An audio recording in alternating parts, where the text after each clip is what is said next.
on the highlight rejoinder with Aaron Rodgers. Brilliant game for him. 289 yards through the air, not one, not two, but three passing touchdowns. But here is a trip.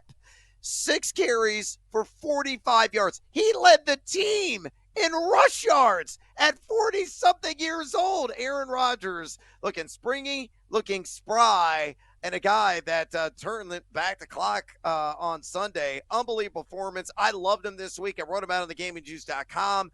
The matchup was as premium as it gets, as Jacksonville dead last and pass EPAD, but the 45 rush yards blew my mind. Yeah, the world doesn't want you guys to know this. Aaron Rodgers actually has better numbers this year than Pat Mahomes and Justin Herbert. So washed Aaron Rodgers at 41, coming off the most devastating injury a football player could have, is still like not all that bad. People hate him, and he's a weirdo, which I get. I love the guy. He entertains the hell out of me. In fact, at midnight, I'll be watching Netflix rather than going to sleep. I'll be watching his stupid special that comes out in 3 hours and 30 minutes on Netflix. But, like, I think that I predicted this, though. The Jets aren't going to go over their win total. They're not going to win the division for me.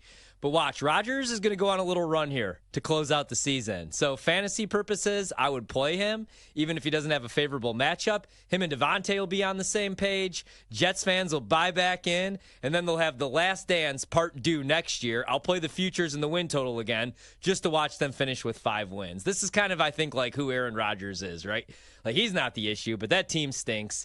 I know they get the dub yesterday, but man, fantasy purposes, the rest of the way, he finally looks healthy again. We also have to remember, again, he's 41 and he was coming off that injury, man. Like, what's weird, though, is Cousins looks like he's going the opposite direction. He had a really good 4-week stretch where I was like, oh, Cousins is back. He can move around now. He's not a statue in the pocket. Rodgers finally looks healthy again. So, yeah, I was pretty impressed yesterday, man. He made some throws, too. Yeah, he really did. And Devontae Adams has been crushing it, just getting wide open. And he was wide-ass on a number of occasions, and that's all Jacksonville.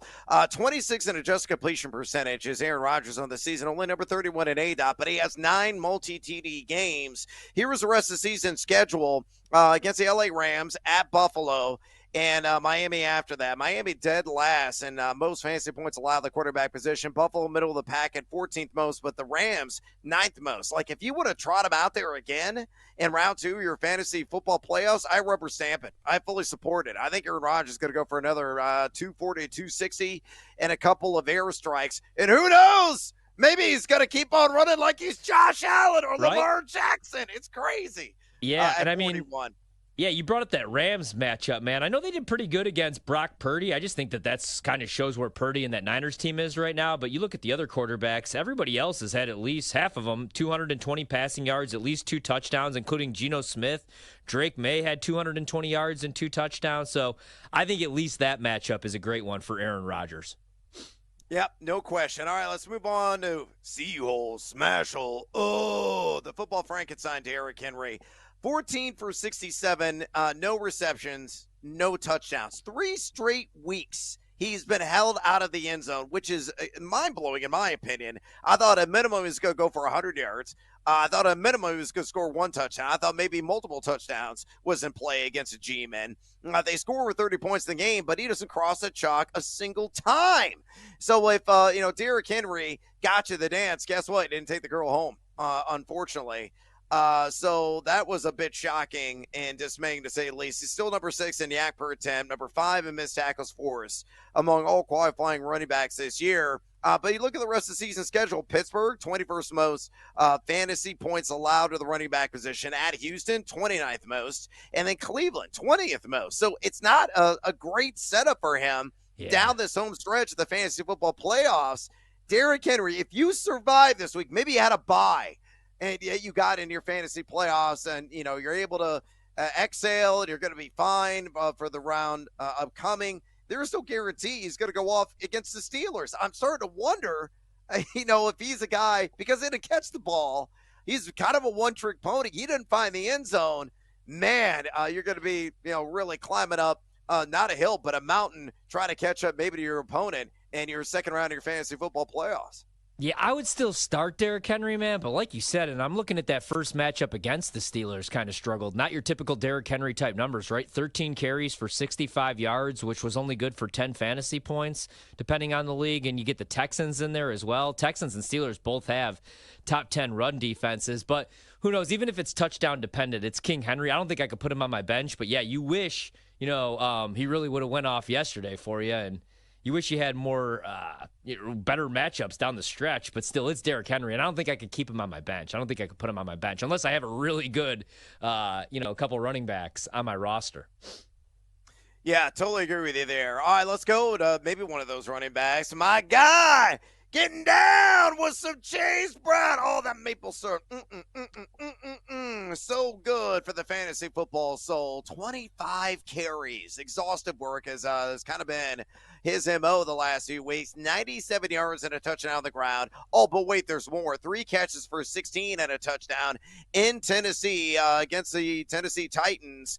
Look at what he has done this season. Number 26 in yak per attempt. Decent mark there. Number 15 in total missed tackles, force.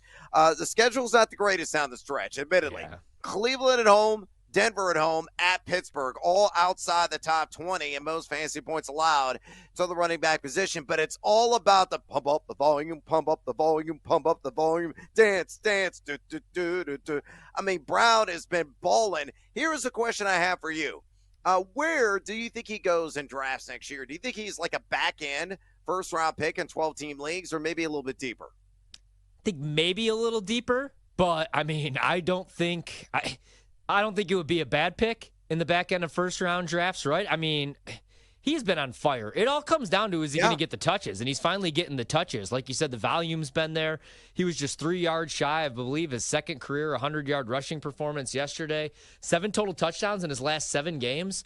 So I wouldn't hate it at the back end of a first round. I do think that he probably goes a little bit deeper, though. Yeah, he may be there at the turn, and I would fire off immediately on him. I mean, he is the franchise back of the present and of the future. He's been incredible, and he is showing up and showing out. I try to tell people he was capable of being that guy. Wrote about it in August at thegamingjuice.com. Maybe you listened, maybe you didn't, but he's paying dividends right now. Unfortunately, I play in a league, and nothing but Illini fans. He went for an absurd amount of money in our auction/salary cap draft, so I didn't get him. But, man, he is absolutely balling out. Let's go to wide receiver. Another guy is balling out.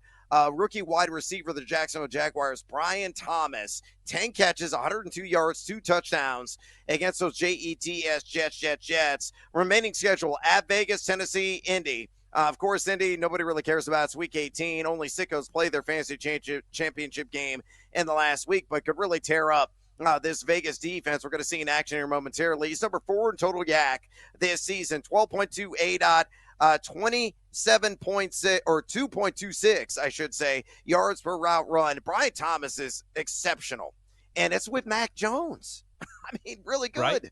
Yeah. He's just one of those guys, man. And I was so excited for that draft pick for Jacksonville, not knowing that Trevor Lawrence was going to get hurt and be a complete disappointment all season. But, man, 4 consecutive weeks, Brian Thomas has at least 76 receiving yards. Doesn't matter if it's Mac Jones. The volume's there. Another 100 receiving yard game. So I like it. And he had his first multi-touchdown game of his rookie year. So I think he's only going to continue to get better, man. I'm a big Brian Thomas fan. I thought that was like the steal of the draft last year. And I like these next couple matchups, especially this one against the Raiders coming up next week. Yeah, again, it's all about the 10 receptions. I mean, that's PPR porn. There, to say the least. I mean, have like the slow jam music there in the background. Hey, how you doing, girl? There it is. Yeah, there it is. That's what it's all about, man, with Brian Thomas. Those 10 receptions. Oh, unbutton those buttons very slowly. Oh, yeah, get seduced by it.